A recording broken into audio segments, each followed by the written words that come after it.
Kung naubos na ang battery ng isang quartz watch, narito ang mga dapat mong gawin. 1. Kumpirmahin kung battery nga ang problema. Sintomas: huminto ang relo, bumagal ang galaw ng segundo, o hindi na tumutugon ang digital display.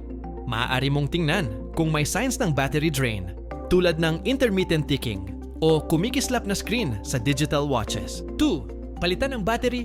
May dalawang option. A. Dalhin sa watch repair shop. Ito ang pinaka-safe at recommended, lalo na kung sealed ang relo o may water resistance. Tinitiyak nito na hindi masisira ang relo habang binubuksan. B. Palitan mo mismo, DIY, kung marunong ka at may tamang tools. Tools needed: small screwdriver, case opener, tweezers. Mga hakbang: una, buksan ang likod ng relo. Pangalawa, hanapin ang battery. Karaniwan ay silver coin type na cell. Ikatlo, tingnan ang battery code at bumili ng kapareho. Ika-4, palitan at i-close muli ng maayos ang likod ng relo. Paalala, maaaring ma-void ang warranty kung DIY ang pagpapalit at nagkamali ka.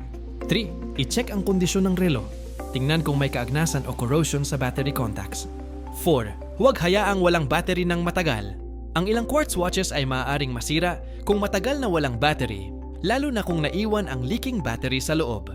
Agad na palitan ang battery kahit hindi mo muna gagamitin ang relo. Mag-follow sa Daily Mods para sa mas marami pang kaalaman tungkol dito. Hanggang sa muli!